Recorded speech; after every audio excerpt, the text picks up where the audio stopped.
प्रभु श्री राम ने लंका पर चढ़ाई कर दी थी। रावण के अनेकों योद्धाओं को मार डाला था और एक बार तो स्वयं लंकापति रावण को भी बुरी तरह परास्त कर दिया था। श्री राम से मिली इस हार ने रावण को सोचने पर मजबूर कर दिया। उसकी रातों की नींद उड़ गई और उसे ना चाहते हुए भी अपने राक्षस भाई कुंभकर्ण को याद करना पड़ा। कुंभकर्ण एक विशाल काय दानव था। वो बचपन में इंसानों की खोपड़ियों से खेला करता था। उसके अंदर राक्षसी प्रवृत्ति कूट कूट कर भरी हुई थी और रावण का आदेश मिलने के बाद राक्षस कुंभकर्ण युद्ध भूमि की ओर बढ़ चला। उसको युद्ध भूमि पर आता देख वानर सेना में खलबली मच गई। सब इधर उधर भागने लगे और इसी बीच आगमन हुआ महावीर बजरंग बली का। हनुमान जी उस विशाल काय राक्षस को देख बिल्कुल भी नहीं घबराए और उन्होंने उसी के समान विराट रूप धारण कर लिया। ये देख कुंभकर्ण चौंक गया।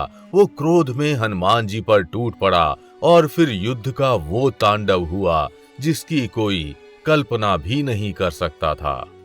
उस दिन के युद्ध का पूरा वृत्तांत सुनने के लिए वीडियो को अंत तक जरूर देखिएगा, लेकिन वीडियो शुरू करने से पहले जय बजरंग बली कमेंट करना बिल्कुल भी मत भूलिएगा। हनुमान जी की कृपा आपके घर परिवार पर सदैव बनी रहेगी। वृंदावन की 100% असली श्री भक्तमल तुलसी माला राधा नाम के साथ पाएं कृष्ण संदेश, संपूर्ण भगवत गीता, ग्रहों से लेकर स्वास्थ्य संबंधी समस्याओं के निवारण के लिए आज ही धारण करें। वाल्मीकि रामायण के अनुसार कुंभकर्ण से पहले श्री राम का रावण से बड़ा ही गहन युद्ध हुआ। इस युद्ध में राम जी ने रावण को न सिर्फ बाणों से घायल किया बल्कि उसके मुकुट और धनुष को भी खंडित कर दिया था। श्री राम ने रावण को बुरी तरह से पराजित कर उसके सारथी को भी मार दिया था। इस युद्ध में राम जी ने रावण को न सिर्फ पराजित किया बल्कि उसको जीवन दान देकर उसका अपमान भी किया। इस हार और अपमान ने रावण को झकझोर कर रख दिया था। उसके अहंकार को चोट लगी थी और क्रोधित रावण ने बदले की कामना से अपने सैनिकों को बुलाया। वाल्मीकि लिखते हैं कि इस हार के बाद रावण बहुत हताश हो गया था।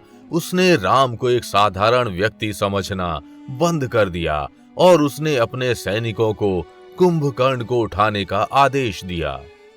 महर्षि वाल्मीकि ने रामायण के युद्ध कांड में 60वें सर्ग पेज नंबर 565 में कुंभकर्ण का पहली बार वर्णन किया। यहाँ पहली बार रावण के मुख से कुंभकर्ण का नाम सुनने को मिलता है। जब रावण अपने राक्षस सैनिकों को कुंभकर्ण को नींद से उठाने का आदेश देता है। रावण अपने राक्षसों को आदेश देते हुए कहता है कि इससे पहले कि वानर सैनिक नगर में घुस जाएं, उससे पहले ब्रह्मा के शाप से सो रहे कुंभकर्ण को उठाना होगा। रावण का आदेश मिलने के बाद सैनिक बड़ी मुश्किल से कुंभकर्ण को उठाने में सफल हो पाते हैं। रामायण में वर्णित है कि नींद से जागने के बाद कुंभकर्ण सीधा रावण के पास गया। कुंभकर्ण ये बात पहले से ही जानता था कि श्री राम नारायण हैं और देवी सीता स्वयं लक्ष्मी हैं। अतः उसने रावण को बहुत समझाया, लेकिन हठी रावण ने कुंभकर्ण की एक ना सुनी और उल्टा कुंभकर्ण को ही बुरा भला कहने लगा। तब कुंभकर्ण को लगा कि रावण उसकी बातों से आहत हो गया है, इसलिए उसने एक सच्चे भाई होने के नाते रावण को सहायता का वचन दिया। कुंभकर्ण ने रावण के सभी शत्रुओं के दमन की बात कही। उसने रावण को ये वचन दिया कि आज युद्ध भूमि में वो सभी वानरों को खत्म कर राम और लक्ष्मण दोनों का अंत कर देगा। इसके बाद कुंभकर्ण एक बड़ी हुंकार भरते हुए युद्ध भूमि की ओर बढ़ चला। उसकी आंखें क्रोध से लाल थीं। उसके मन में विजय की कामना थी और अपनी इसी कामना के साथ कुंभकर्ण युद्ध भूमि पर जा पहुंचा। युद्ध भूमि पर खड़े और चारों तरफ खलबली मचाते हुए विशालकाय दानव कुंभकर्ण को देख वानरों में खलबली मच गई और सभी इधर उधर भागने लगे। कुंभकर्ण ने नल, नील और स्वयं वानर राज सुग्रीव तक को हरा दिया। तभी अपने वानर साथियों की मदद के लिए हनुमान जी आगे आए। हनुमान जी ने कुंभकर्ण के समान ही विशाल रूप धारण किया और दोनों के बीच एक बड़ा ही भयानक युद्ध हुआ। कुंभकर्ण हनुमान जी को हरा नहीं पाया, अतः उसने उन पर एक त्रिशूल से प्रहार किया। वो त्रिशूल हनुमान जी पर विफल हो गया, जिसे देख कुंभकर्ण चौंक उठा और उसने हनुमान जी पर अनेकों अस्त्रों का प्रयोग किया।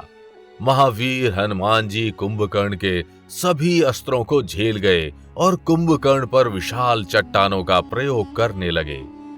हनुमान जी द्वारा फेंके गए किसी भी चट्टान का असर कुंभकर्ण पर नहीं हुआ।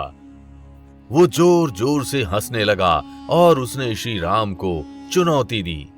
इसी बीच युद्ध में श्री राम का आगमन हुआ, जिन्हें देख कुंभकर्ण कुपित हो उठा और दोनों के बीच बड़ा भयानक युद्ध शुरू हो गया। श्री राम और कुंभकर्ण का युद्ध बड़ी देर तक चला और प्रभु श्री राम ने अपने एक तीर के अनुसंधान से कुंभकर्ण का अंत कर दिया। कुंभकर्ण रामायण के प्रमुख पात्रों में से एक था। कुंभकर्ण की गिनती रावण और मेघनाद के बाद सबसे ताकतवर राक्षस योद्धाओं में की जाती है। कुंभकर्ण ऋषि विश्रवा और राक्षसी कैकसी का पुत्र, विभीषण और शूर्पणखा का बड़ा भाई तथा लंका के राजा रावण का छोटा भाई था। वो बचपन से ही दिखने में बलशाली था तथा कई जनों का भोजन अकेले ही चट कर जाता था। अपने पिता की आज्ञा अनुसार कुंभकर्ण अपने भाइयों के साथ ब्रह्मदेव की तपस्या में लीन रहा। उसकी तपस्या से प्रसन्न हो ब्रह्मदेव वहां स्वयं प्रकट हुए। कुंभकर्ण ब्रह्मदेव से वरदान में इंद्रलोक मांगना चाहता था, परंतु इंद्रदेव के प्रार्थना पर माता सरस्वती कुंभकर्ण की जिह्वा पर विराजमान हो गईं और कुंभकर्ण ने इंद्रासन की जगह निंद्रासन का वरदान मांग लिया। बाद में जब कुंभकर्ण ने अपनी इस भूल को सुधारने के लिए ब्रह्मदेव से प्रार्थना की, तब ब्रह्मदेव ने उसे 6 महीने सोने और 1 दिन जागने का वर दिया और यह भी कहा कि जिस दिन उसे जोर जबरदस्ती से उठाया गया वो कुंभकर्ण का आखिरी दिन होगा। तो क्या कुंभकर्ण जबरदस्ती उठाए जाने की वजह से मारा गया? हमें कमेंट करके जरूर बताइएगा और अगर वीडियो अच्छी लगी हो तो इसे लाइक व शेयर कर चैनल को सब्सक्राइब करना बिल्कुल भी मत भूलिएगा।